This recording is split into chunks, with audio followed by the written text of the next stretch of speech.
welcome back. And today we're going to do a little bit of a modification to something that my brother had asked me if he thought I had any idea on how to make this more useful to him. What I've got is a seed planter here. He's had this, and him and his wife, they plant a garden. But this happens to me for my brother that is in the wheelchair. And he was wondering if there was any way I could make this unit usable for him to be used behind his terrain hopper, which has a trailer hitch on the back. So this particular unit is pushed by hand. He's asked me to modify this thing so we can hook it up to the back of his electric terrain hopper so he can actually do the seed planting himself. And he'll actually just tow this thing with his little electric off-road wheelchair. So I've got to come up with a way to make a trailer hitch for this thing. All right, so after running around the garage and looking for different things that I might have to make the trailer hitch portion of this, or the hitch portion, it just so happened that years and years ago, my boys had what was called a green machine. And I sure hope that brings back some memories for some of you older timers out there. But today, it is going to be repurposed as a tongue for a trailer hitch. And what I'm going to do is, let's see, I'll take this pin out here. And yeah, there would be easier ways to make a trailer hitch for this, but you know, the reality of the cost and price of steel, why not just come up with something that you've already got laying around? So I'll make something out of this, and that will be mounted up through here as the hitch as it comes down. And then I've got to create a way to support this because it's standalone and it's just for lifting the unit up to carry it around. But I'll have to make a way to fabricate that on a pivot. And I'll have to create some supports from here back and probably some here to the front. So it'll be kind of like an A-frame style. I want to put some kind of support from the angle bracket down here. And having a hole already in that, so we'll put it up there and center it over that hole. And I've zeroed out my angle up here.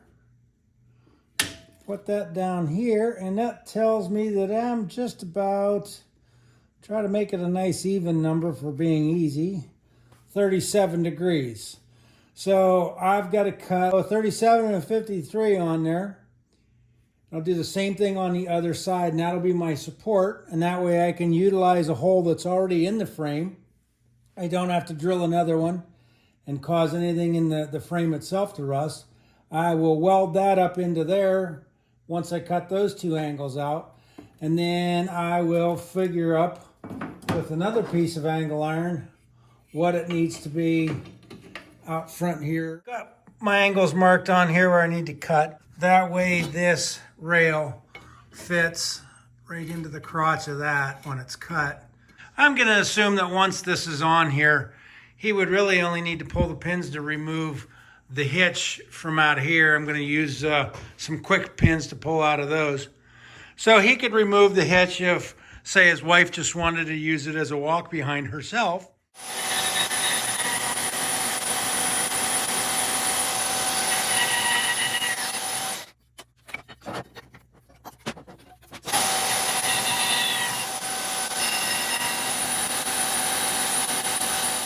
That's going to be that side. And then this piece here is exactly the opposite side if you look. And it'll go over on the other side there. So that'll be the back portion of the frame support to hold the main hitch rail on.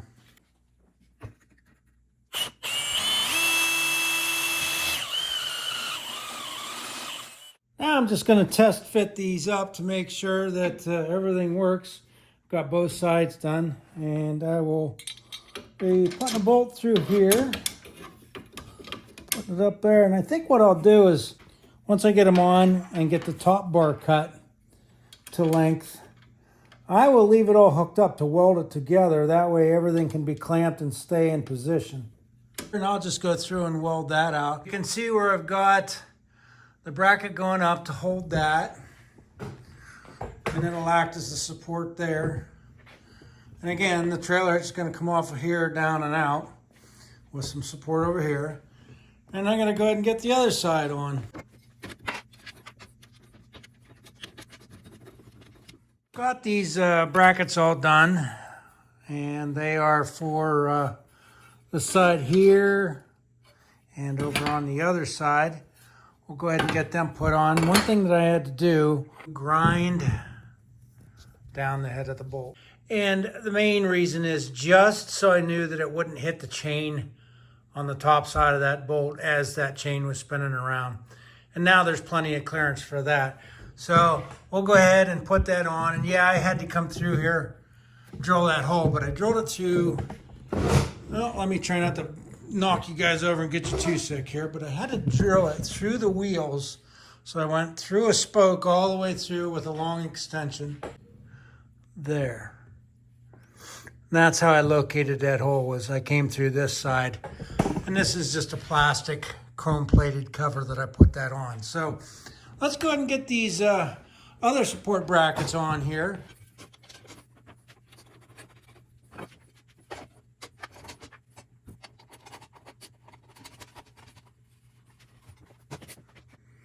All right, as you can see, I got the bolts through, and I utilized what was in there here through there.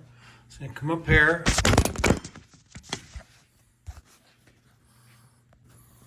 Holy crap, sorry about that. I just dropped every one of you on your heads. Hands got caught up in that. But either way, that bracket's going to come up there. It'll be welded up along the side here and across the top. And this one, the bolt goes through there, comes up. And again, I'm going to weld it up and across on that one. And we have the brackets on the back side, which that one's kicked out just a little. But that's pretty much the A-frame style I was looking to do. And I think that I'm not even going to bolt it in up here. I will just leave it bolted here and here, and it'll hold itself within that area on this tube.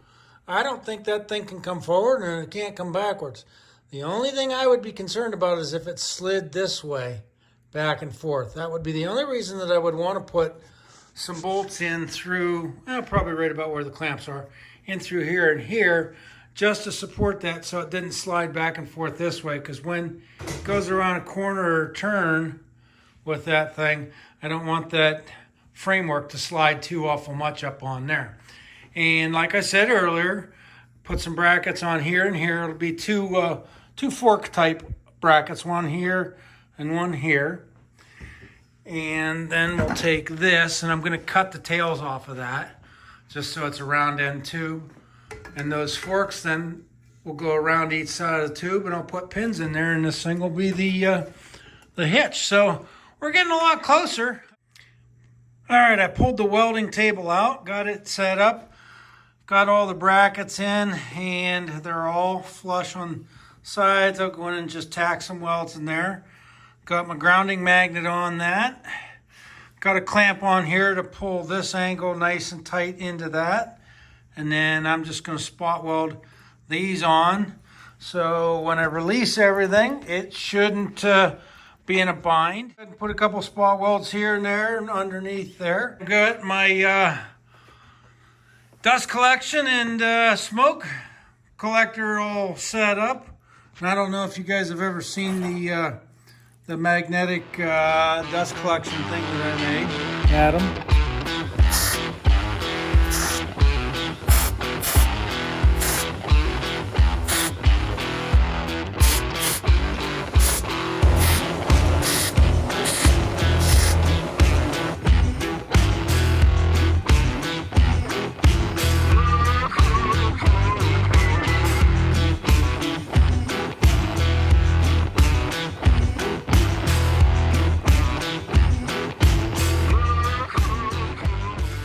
Wow, 4 legs, and it doesn't even wobble. Not bad for a guy with one eye.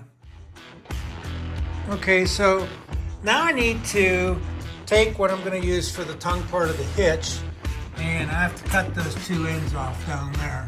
And I think what I'm going to do is I got a piece of 1.5 tube steel, and I'll probably cut this in half and then drill a hole in each side of it for pins for that hitch end, and I'll weld it up to one on this side here and one on this side here with the notch in it. So the tube could go in there and then the pin will go through each one.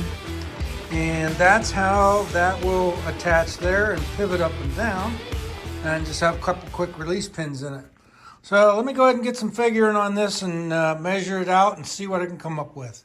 Got the end pieces cut off of those, and that 1.5 square tubing, cut that into 2-inch chunks. What I'm doing there is where the black line is, that's going to be cut off, as well as this side, and I'm leaving them 1/2 inch all the way around it.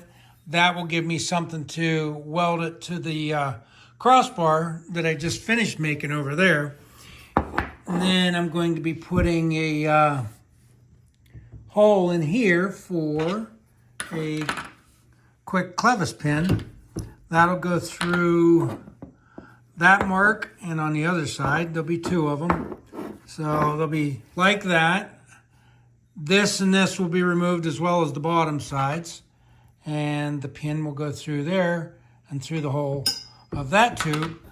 And with this steel on top and bottom removed, that is what will allow that to pivot up and down. So I'm going to go ahead and start getting some holes drilled in these things and try to keep them square. The hardest part is keeping a round tube square when you're drilling through it. So we'll get those done and then get them mounted together, and then I think I may or may not try and weld them on while the pins are in it.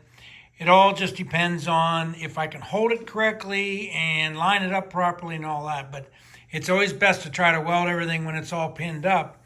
That way it doesn't get into a terrible bind on you, and it also acts as a clamping type of mechanism if you can get this all together. So let me go ahead and get these cut and notched out and the holes drilled, and we'll go from there, then get it welded on over to the bracket. All right, I've got the brackets cut out, and that should give you a little bit better idea of what I was talking about. How I notched them, and now that allows that to pivot both sides. And you can pull the pins out and remove the whole hitch off of this mechanism. Should his wife or somebody else want to use this by hand pushing and be able to eliminate the tongue part or the hitch part of that, these then will get welded up onto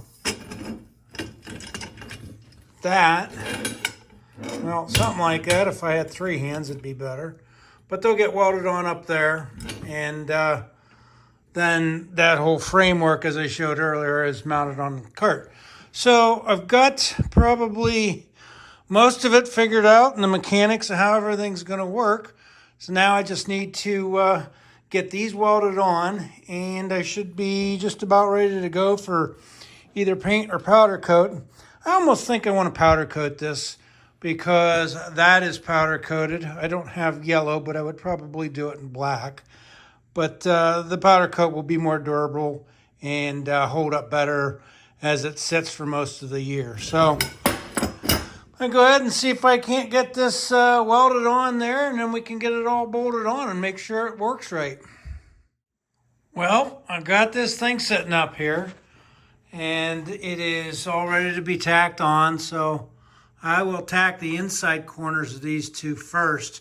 That way when they shrink and pull, it'll pull towards the inside, and this side will not allow it to tip anymore. But if you were to tack it on the outside first, when it shrinks, it would want to lift this leg up off. So just some things to keep in mind, especially when this particular thing is just balancing there right now. There's nothing holding that up. So I've got to be a little bit careful when I do this to make sure it doesn't pull too awful much. But again, I'll tack the insides, and once I get those strong enough, then I'll come and tack the outside corners.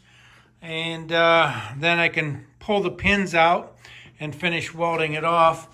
What I use here is I've got an old, it was an old car jack. I just mounted an aluminum plate to it and welded a tube to it. That way on in-feed tables and things like that on small areas, not for like a table saw or anything like that, but for when I'm doing welding and I need to level something out. And as you can see here, that worked out very well because there wouldn't have been any other way to hold that up. So just a little bit of tricks of the trade to make some jobs a little bit easier. And I'm going to go ahead and get the camera set up and get this thing tacked up.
All right, I want to give you guys a little bit of a pro tip.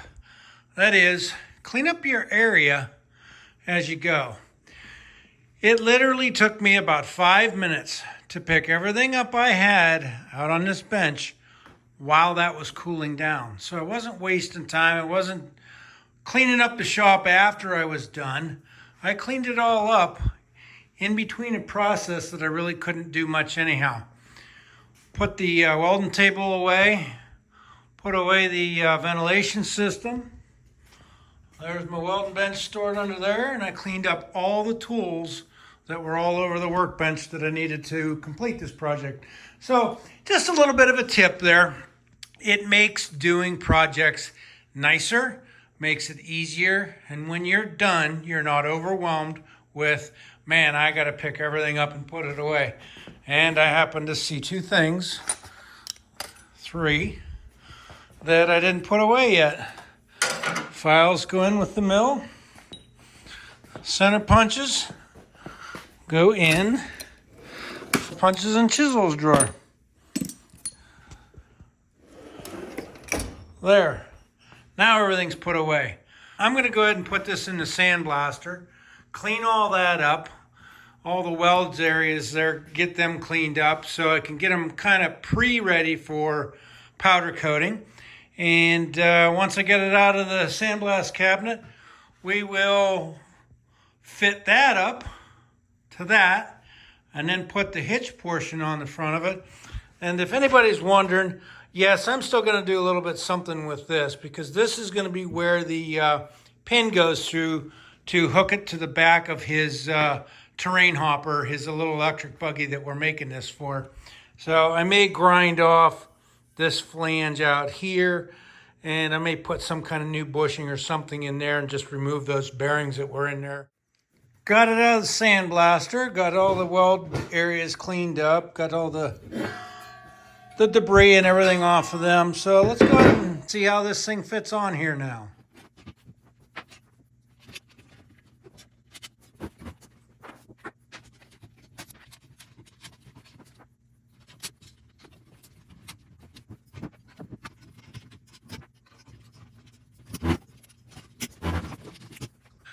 Well, Brother Mark, if you're watching, I think you're going to actually be able to plant your own garden this year behind your terrain hopper. So, I guess it wasn't too difficult. I had to sit and think about this for a while. I had a whole lot of different ideas of different ways of mounting something. I even thought about using the handle up here as part of the hitch. But problem is there's a scenario that I was given instruction on from my brother that sometimes when he turns, he may need somebody to come out and pick the back end of this thing up to bring it back the other way. So I didn't want to take the handle off and make it harder for someone else to give him a hand when he's doing it. So that's why I left the handle as it was and didn't use that. But I'm going to go ahead and I think black will look good on the powder coat of the frame that I made. It'll tie in with the tires. I'll put the cover back on it. It's over here, but put the cover back on it once it's all powder coated and put back together.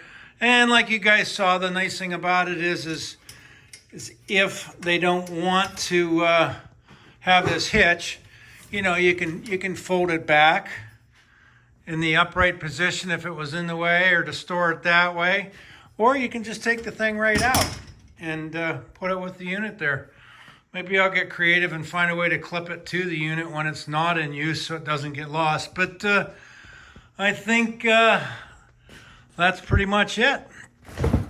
Hook that up in there and we'll go through the powder coat or the paint process, or I'll at least show you what it looks like when I'm all done with it.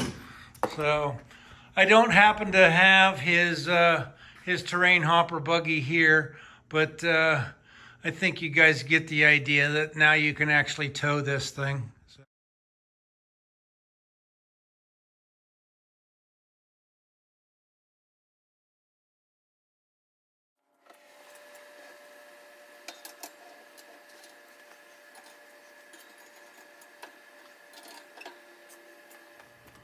Okay, we got her all out of the oven. It's all pretty shiny and smooth and looking good. Anything about high gloss finishes is you can actually see the pitting in the steel. That was old steel, so not a big problem for me, but it's fresh out of the oven and now it's just got to sit and cool. And after it's done cooling down, we can actually mount the thing right up. And that's the beauty of powder coating, that once it's cured and cooled down, it is ready to put into use. All right, it's fresh out of the oven and cooled down enough that it can touch and not hot at all. Got it all bolted on. Can't see the bolt that's in underneath this cover. But the rest of it, it is all bolted up, ready to be used. The only thing I've got to do left is just alter this hole. All right, I got the hitch portion all sandblasted and ground down and got all the green powder coat that was on it off. And I had to add a little bit of a tongue type of hitch on that. And I welded an extra piece in here. And what this was is a piece of 2-inch box or square tubing. And I cut the sidewalls out of it here and over here, just so I could let that have a place for the hitch to swing through, and just notched and whatever I needed to do there just to get it to work on that. But I'm going to go ahead and throw some primer and paint on this thing, and the reason I'm not powder coating it is simply because it will not fit in my oven. It's too long. It's about 39, maybe 40 inches long now. So I'm going to go ahead and throw some primer and black paint on it, and should be just about wrapped up with this project.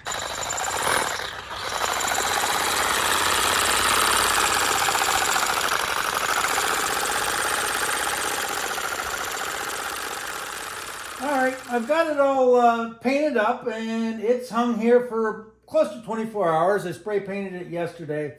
And yeah, I had to spray paint this because it would not fit into my powder coat oven. So I just found a good spray paint. And I like to use this stuff. It's a Rust-Oleum high performance enamel. So did a primer coat on it, and then did 3 light coats of the Rust-Oleum. And this is actually pretty good stuff. It dries quick and it dries pretty good and hard, so I don't have to worry a whole lot about it chipping or scraping or anything like that.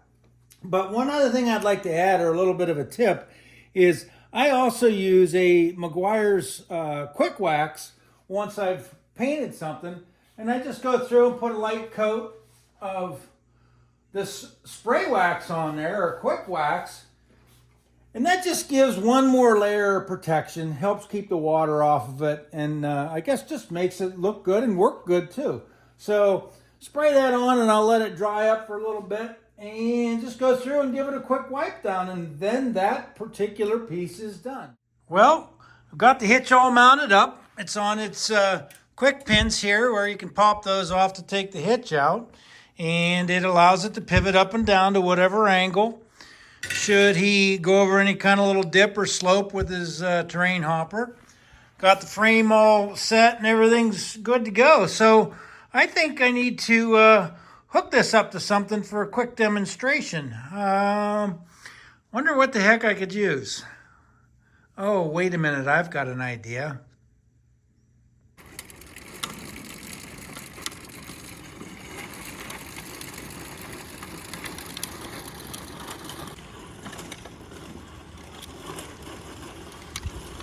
All right, so I don't have my brother's terrain hopper here to show how this hitch setup works, but my wife has graciously enough offered to pedal around the drift trike.